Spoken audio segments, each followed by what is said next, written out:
Assalamualaikum warahmatullahi wabarakatuh. Nah, kembali lagi dengan saya Rahmat Trialih di mata kuliah Evaluasi dan Audit Sistem Informasi. Nah, jadi pada pertemuan kali ini kita akan membahas tentang teknik pengambilan sampel. Nah, jadi di sini sampel itu nanti akan digunakan untuk memperkirakan hasil dari suatu penelitian, dan sampel yang baik itu dia harus mampu merepresentasikan dan juga mewakili keadaan dari suatu populasi. Nah, teknik pengambilan sampel atau bisa kita katakan dengan istilah teknik sampling. Nah, itu adalah suatu cara untuk menentukan kira-kira sampel nanti berapa jumlahnya sesuai dengan ukuran sampel dari data yang sebenarnya. Nah, jadi ada cara untuk menentukan kira-kira nanti jumlah sampel yang dibutuhkan berapa. Nah, dan nanti kriterianya apa saja itu ada di teknik sampling. Nah, tentu saja ketika nanti kita menentukan ukuran dari suatu sampel, kita harus memahami terlebih dahulu, kita harus memperhatikan kira-kira penyebaran populasinya seperti apa dan juga sifat-sifat dari populasi itu seperti apa. Nah, itu nantilah yang akan kita gunakan untuk mendapatkan kira-kira berapa jumlah sampel yang dapat digunakan untuk melakukan representasi dari populasi tersebut kayak gitu. Nah, kemudian kenapa kok ada istilah teknik pengambilan sampel? Tujuannya apa? Nah, jadi kita ibaratkan seperti ini. Sampel itu kan yang diambilkan tidak semuanya. Nah, jadi sampelnya adalah bagian dari populasi. Nah, jadi gini, sampel itu digunakan ketika mungkin jumlah populasi terlalu banyak atau mungkin jangkauan dari penelitian kalian itu terlalu luas. Nah, sehingga tidak memungkinkan kalian untuk melakukan pengambilan data pada jangkauan yang sangat luas tersebut dan juga dari jumlah populasi yang begitu banyak. Semisal begini, kalian mencoba untuk melakukan mungkin ya evaluasi kepuasan dari aplikasi Tokopedia, misalnya dari si hijau misalnya. Nah, di situ mungkin si hijau dari jumlah download aplikasinya itu mungkin sekitar penggunanya mungkin 100 juta. Apakah kalian akan mengambil data dari 100 juta orang itu? Kan tidak. Nah, makanya ada sampel. Nah, menentukan kira-kira berapa sampel yang dibutuhkan dan nanti kriterianya apa. Mungkin kriterianya jika misalnya mengambil dari pelanggan e-commerce, nah maka mungkin diberikan kriteria adalah mereka pengguna dari si hijau kayak gitu. Nah, itu juga seperti itu. Atau mungkin kalian tidak perlu jauh-jauh, kalian misalnya melakukan penelitian terkait penerimaan Philcom Apps di UB. Mungkin kalian cek bahwasanya jumlah mahasiswa di Philcom itu mungkin sekitar kita asumsikan 3.000 orang. Mahasiswa saja. Apakah 3.000 orang itu akan kalian ambil datanya semua? Kan tidak. Nah, mungkin yang kalian ambil mungkin hanya 300, 200 sesuai nanti dengan perhitungannya berapa yang diperlukan jumlah respondennya. Nah, nantinya ada tekniknya. Bagaimana untuk menentukan jumlah sampelnya itu berapa? Itu ada. Nah, ada tekniknya kayak gitu. Dan juga sampel ini digunakan ketika kalian mungkin memiliki keterbatasan tenaga, waktu, dan biaya. Nah, kalian harus memperkirakan tuh kira-kira waktu kalian yang kalian miliki berapa. Misalnya kalian skripsi, kalian mungkin waktunya hanya 1 semester. Kalian mau mengumpulkan seluruh banyak data kan harus diperkirakan dulu, nggak mungkin. Kemudian waktu yang kalian miliki juga tenaganya itu perlu kalian pertimbangkan. Nah, nantinya dengan sampel ini itu nanti kita asumsikan bahwa mereka itu dapat mewakili uh, apa kehadiran dari populasi gitu. Nah, oleh karena itu makanya nanti di dalam sampel itu dia harus seragam dan mungkin kriterianya harus sesuai dengan populasi yang diwakilkan kayak gitu. Itu adalah tujuan dari pengambilan sampel. Nah, kemudian apa saja tahapan di dalam pengambilan sampel? Nah, pertama kita perlu melakukan yang namanya definisi. Nah, jadi kita definisikan populasi yang akan diamati. Nah, yang akan diamati. Pertama kalian harus tahu kira-kira nanti siapa populasinya. Tentukan terlebih dahulu, definisikan. Nah, ini tadi pengguna hijau. Oke, maka definisikan populasi yang diamati adalah pengguna si hijau. Mungkin dengan minimal pembelian sudah 5 kali misalnya. Nah, itu kalian tentukan. Nah, setelah kalian mendefinisikan populasi yang akan kalian amati, kalian perlu menentukan. Nah, menentukan kerangka sampel. Nah, atau peristiwa. Nah, peristiwa atau fenomena yang terjadi. Nah, di sini kalian menentukan kerangka sampel, kemudian juga kalian melakukan pengumpulan dari semua peristiwa ataupun fenomena yang terjadi di lingkungan. Kalian amati di situ. Nah, biasanya dari sebuah pengamatan terhadap suatu peristiwa, fenomena yang ada di lingkungan, maka akan muncul ada masalah apa. Nah, jadi asal muasal suatu masalah itu berasal dari bagaimana kalian melihat sebuah peristiwa ataupun fenomena yang terjadi di lapangan. Semisal kalian amati bahwa mungkin ada peristiwa dengan kemajuan teknologi ini membuat orang-orang lebih mager misalnya. Nah, atau mungkin dengan adanya GoFood, GoShop misalnya. Itu orang-orang menjadi mager. Nah, itu kan peristiwa atau fenomena. Nah, muncul suatu masalah kan masalahkan. Adanya ini membuat orang-orang tidak sehat, itu masalah. Karena mager mereka jarang berolahraga, misalnya seperti itu masalah. Nah, itu tahapan yang kedua.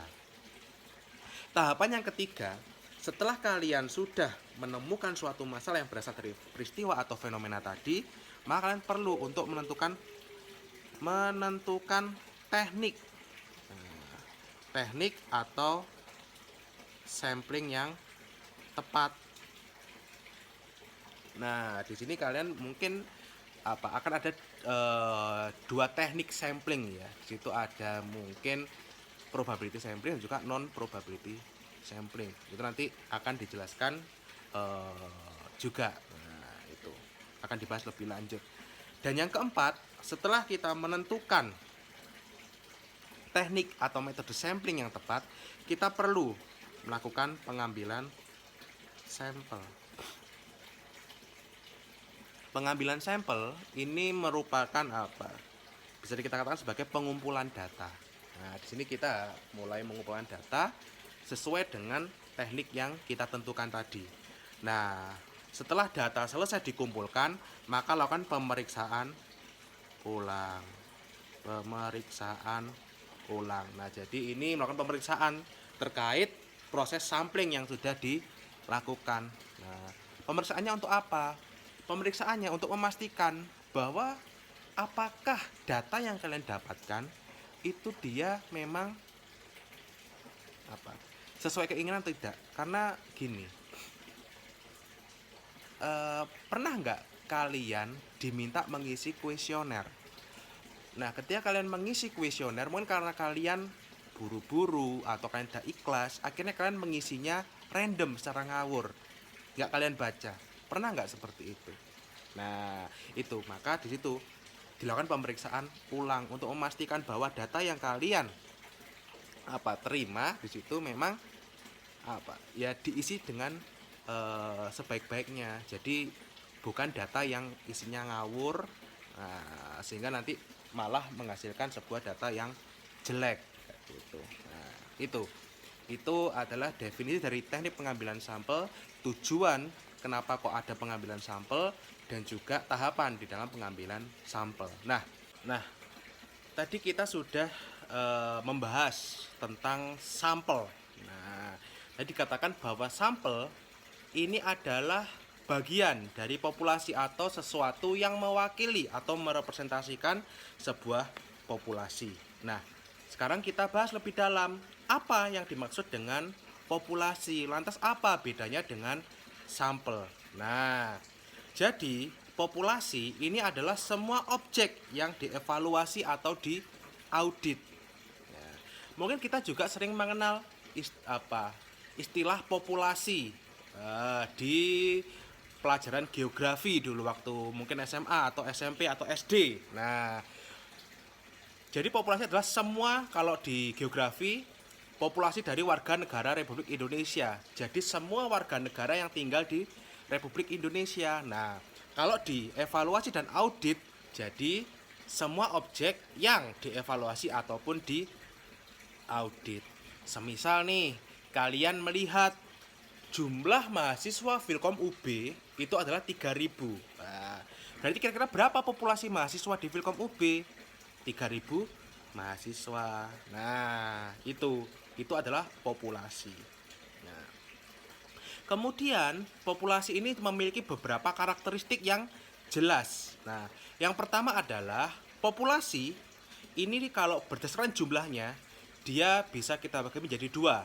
Ada finite dan juga infinite. Nah, mungkin kalau finite ya itu kita asumsikan adalah terbatas, dan juga infinite adalah tidak terbatas.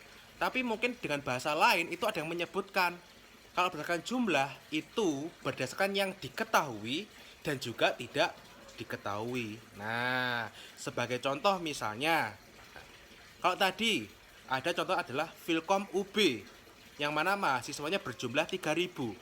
Kira-kira itu diketahui atau tidak? Nah, diketahui kan? Berarti itu adalah contoh dari finite population. Nah, kalau infinite population yang tidak diketahui bagaimana? Semisal kalian ingin melihat kira-kira jumlah gelandangan di Indonesia. Nah, yang mana jumlah gelandangan di Indonesia mungkin antara realitanya dengan data yang ada mungkin di dinas sosial ini berbeda. Nah, atau mungkin ada yang tidak terlacak, sehingga kita asumsikan oh ini tidak diketahui kayak gitu. Tuh, atau mungkin misalnya pengguna dari aplikasi Si Hijau misalnya. Itu bisa saja kita ketahui, bisa jadi tidak kita ketahui. Nah, jumlahnya tidak terbatas, infinite. Nah, sementara untuk finite ini bisa kita kategorikan menjadi tiga. Ada istilahnya homogen, kemudian bertahap atau berlapis, dan juga cluster. Nah, yang mana untuk homogen, mungkin kita sering dengar istilah homogen. Dan kata lain, jumlah populasi yang ada dari tiap-tiap individunya ini memiliki karakteristik yang sama, sifatnya itu sama. Nah, biasanya untuk yang homogen ini lebih cenderung untuk melihat sesuatu yang dia itu sifatnya pasti atau exact kayak gitu. Exact mungkin seperti air. Nah, mungkin air yang mengalir di sungai itu sifatnya sama semua. Nah, nggak ada perbedaan. Sementara untuk berlapis atau mungkin kita kenal dengan istilah heterogen atau multistage. Nah, di sini dia sifatnya ini mungkin akan berbeda antara satu dengan yang lain. Biasanya untuk yang berlapis ini lebih cenderung pada suatu penelitian sifatnya sosial. Nah, atau sesuatu yang mungkin tidak pasti, karena bisa kita lihat mungkin di antara kalian asumsi dari mahasiswa A, mahasiswa B, mahasiswa C ini akan memiliki pemahaman yang berbeda. Nah, semisal mengenai gini, penilaian WiFi di kampus kita tercinta. Mungkin ada satu mahasiswa yang mengatakan, saya merasa cukup. Oh iya, lumayan. Oh enggak, jelek, buruk sekali. Mereka berbeda di situ. Nah, itu adalah berlapis, multistage. Dan juga ada cluster. Nah, jadi bahan kelompoknya dikelompokkan. Nah, mungkin dari 3.000 mahasiswa tadi di Filkom UB mungkin bisa kita kelompokkan. Mungkin ada yang masuk mahasiswa SI, masuk Telkom, masuk TIF, seperti itu. Lalu populasi ini juga memiliki ruang lingkup, atau ada batasannya. Jadi di sini dari mana kita menentukan ruang lingkup atau batasan dari suatu populasi? Yang menentukan adalah penelitinya. Nah, jadi di sini penelitinya lah yang menentukan. Semisal ada peneliti mungkin yang satu menentukan populasi untuk UB, yang satu menentukan untuk ITS, yang satu untuk UNER. Nah, maka populasinya berbeda dan jumlahnya pun juga akan bervariasi di situ. Nah, itu. Dan juga populasi ini memiliki kaitan dengan tujuan evaluasi atau audit. Nah, karena kita berbicara tentang evaluasi dan audit, berarti populasi ini kriterianya bisa berdasarkan ini apa yang akan kita evaluasi dan apa yang akan kita audit. Nah, itu adalah karakteristik dari populasi. Nah, di sini kita ada contoh. Nah, kita ambil satu saja. Semisal populasi dari kegiatan evaluasi penerimaan aplikasi SIADO. Maka di sini berarti karena evaluasi penerimaan aplikasi SIADO, nah, berarti siapa targetnya berarti? Dosen. Nah, semisal dosen di UB berjumlah 1000. Nah, kan tadi aplikasi yang digunakan adalah SIADO, maka yang dikatakan sebagai populasi adalah semua dosen UB yang menggunakan aplikasi SIADO. Nah, di sini 1000 dosen UB yang menggunakan aplikasi SIADO. Nah, kalau misalnya evaluasi penerimaan Google Meeting misalnya di UB. Nah, melihat dari 1000 dosen UB ternyata menggunakan adalah 300. Nah, berarti berapa populasinya? Ya, populasinya ada 300 dosen UB yang menggunakan aplikasi Google Meeting. Nah, lalu untuk yang Gojek dan juga audit, nanti ini bisa kalian baca sendiri. Nah, itu adalah contoh dari populasi. Nah, lalu apa perbedaan antara populasi dan juga sampel? Nah, tadi dikatakan bahwa sampel adalah bagian dari populasi yang diambil dengan cara-cara atau teknik tertentu. Nah, jadi adalah bagian dari populasi yang diambil dengan cara atau teknik tertentu. Yang mana cara atau teknik tertentu ini bisa digunakan untuk menentukan jumlah sampel dan memilih sampel. Nah, jadi nanti di dalam menentukan kira-kira berapa jumlah sampelnya, kita mungkin bisa menggunakan rumus Slovin sebagai contoh. Nah, gitu. Dan biasanya karena tadi sampel harus mampu mewakili atau merepresentasikan suatu populasi, maka sampel itu harus memiliki karakteristik yang sama persis dengan populasi. Nah, jadi di sini harus tahu bahwa sampel yang dipilih itu memang sesuai karakteristiknya. Jangan sampai melenceng atau berbeda. Semisal gini, tadi dikatakan misalnya gini, kalian mau melakukan evaluasi terkait dengan belanja di Instagram misalnya. Nah, dan itu dikasihnya pada mahasiswa Filkom UB. Nah, setelah dari 3000 mahasiswa Filkom UB itu yang pernah belanja di Instagram itu berjumlah 500. Nah, berarti nantinya yang sampel yang kalian gunakan adalah ya ini sebagian dari 500 orang tadi. Nah, jangan sampai dari sebagian tadi yang kalian ambil ternyata mereka itu belum pernah belanja di Instagram. Nah, ini kan berarti kan dia sudah karakternya sudah nggak sesuai dengan populasi tadi. Nah, dan juga karakteristiknya bisa kita bagi berdasarkan jumlah. Nah, jadi sampel yang baik ini memiliki jumlah yang hampir sama dengan populasi. Nah, jadi sebenarnya itu semakin banyak jumlah sampel yang kita pilih, itu hasilnya akan semakin bagus. Nah, cuma yang jadi kendala tadi, mungkin dengan kemampuan akses kita, kemudian mungkin juga dengan batasan waktu ataupun tenaga, kita kan nggak bisa mengambil semuanya kayak gitu. Nah, maka ya itu semakin besar jumlahnya akan semakin bagus. Lalu juga ruang lingkupnya. Nah, jadi sampel juga memiliki ruang lingkup. Nah, jadi sama dengan populasi, yang mana ini ditentukan oleh penelitinya. Dan juga yang menjadi sampel itu memiliki kaitan atau memiliki relation ya dengan tujuan evaluasi dan audit. Nah, jadi karakteristik dari sampel ini sama persis dengan populasi. Nah, ini dan juga harus mewakili karakteristik populasi, menjadi representatif dari populasi. Nah, tadi misalnya 1000 dosen UB yang menggunakan Siado. Nah, apakah mungkin kalian akan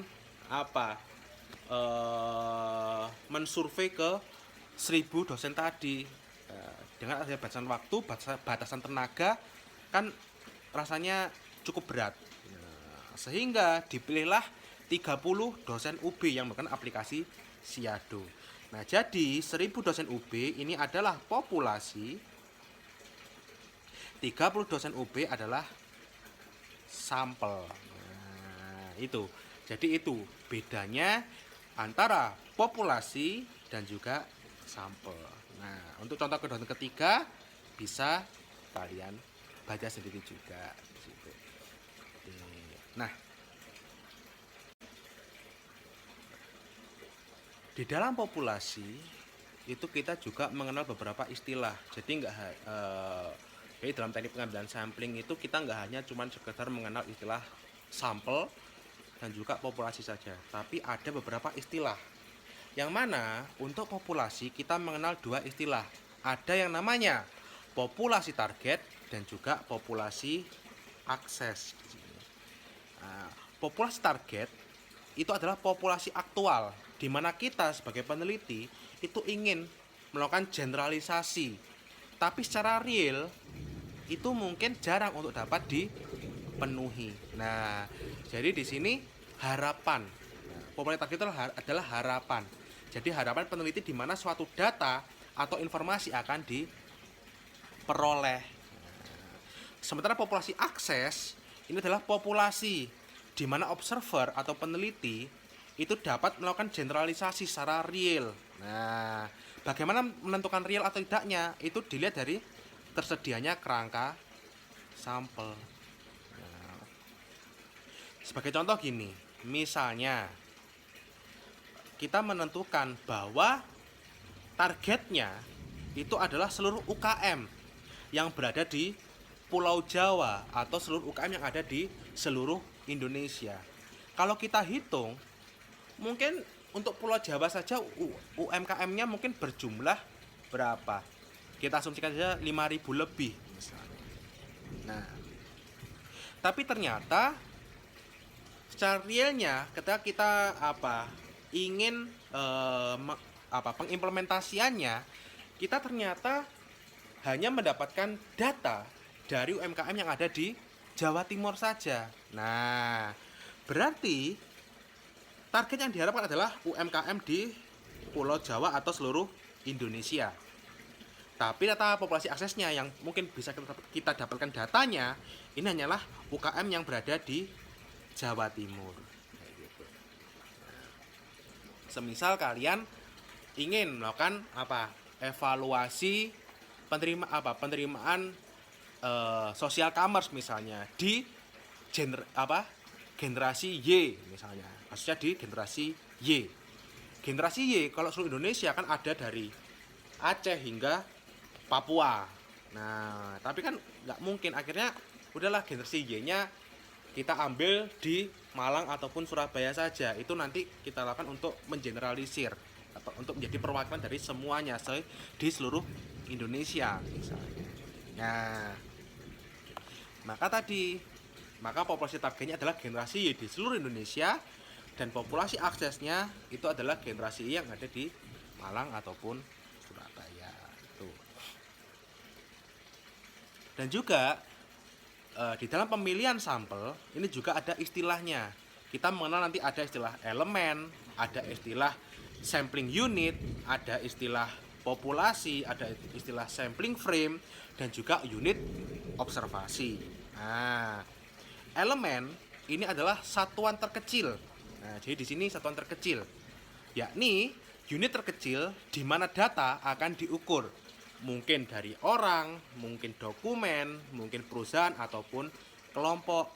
Nah, jadi di sini kita harus menentukan kira-kira nanti pencarian data kita secara organisasi atau berdasarkan individu. Nah, kalau misalnya organisasi, ya udah organisasi A itu sebagai elemennya. Tapi kalau individunya adalah karyawan dari organisasi yang bersangkutan. Nah, dan nantinya untuk penentuan elemennya ini akan disesuaikan dengan tujuan evaluasi ataupun audit. Nah, misalnya kemarin ditentukan bahwa misalnya kita mau melakukan audit mengenai apa, keamanan informasi atau keuangan misalnya. Nah, maka nanti elemennya adalah ya karyawan yang ada yang mengurusi untuk bagian keuangan atau bagian keamanan informasi tadi, itu elemen. Nah, lalu naik lagi tingkatannya masuk ke sampling unit atau unit sampel. Ini adalah suatu satuan yang terdiri dari beberapa elemen. Jadi kumpulan dari elemen-elemen itu disebut dengan sampling unit. Lalu ada populasi. Nah, ini adalah seluruh unit sampel yang memiliki batasan dan karakteristik tertentu. Nah, ini tadi sudah kita bahas. Dan juga ada sampling frame. Sampling frame atau kerangka sampel ini adalah daftar dari unit sampel yang ada di dalam populasi. Nah, mungkin bisa kita asumsikan sebagai daftar nama dari karyawan di perusahaan A misalnya. Itu sampling frame. Lalu ada unit observasi. Ini adalah unit yang digunakan sebagai sumber data atau informasi. Nah, kalau sumber data ini ada responden. Nah, kalau kuantitatif kita istilahnya kita gunakan responden. Kalau di kualitatif kita gunakan informan. Nah, ini itu apa? Dua istilah yang berbeda. Nah, tergantung pendekatan mana yang kalian pilih. Apa kalian menggunakan quantitative approach atau qualitative approach di situ. Sebagai contoh misal gini. Semisal suatu perusahaan A itu memiliki karyawan sebesar 30.000 dan 30.000 karyawan tersebut itu terbagi menjadi 5 departemen. Nah, ada departemen 1, departemen 2, departemen 3, 4, dan juga 5. Nah, lalu apa elemennya? Elemennya adalah karyawan di perusahaan tersebut. Lalu sampling unitnya ini adalah departemen 1, departemen 2, departemen 3 hingga departemen 5 tadi. Populasinya adalah 3.000 karyawan di perusahaan A. Itu adalah populasi. Nah, sampling frame-nya ini adalah daftar nama dari semua karyawan yang ada di perusahaan A tadi. Dan unit observasinya, nah, ini adalah apa? Ya, informannya tadi siapa? Nah, mungkin karyawan Ya karyawan tadi itu adalah unit observasi. Gitu. Nah, jadi saya beri contoh. Nah, ini pada suatu perusahaan dilakukan penelitian terkait fenomena bahwa kinerja karyawan rendah. Nah, berarti elemennya siapa? Elemennya adalah karyawan. Unit sampelnya juga karyawan. Kenapa karyawan? Kenapa bukan di departemen? Karena di sini tidak disebutkan perusahaan tersebut departemennya apa saja, enggak dijelaskan. Itu unit sampel. Lalu populasi adalah seluruh karyawan. Nah, misal berjumlah 40.000 orang. Nah, kerangka sampelnya adalah daftar seluruh karyawan. Dan unit observasinya adalah karyawan itu sendiri.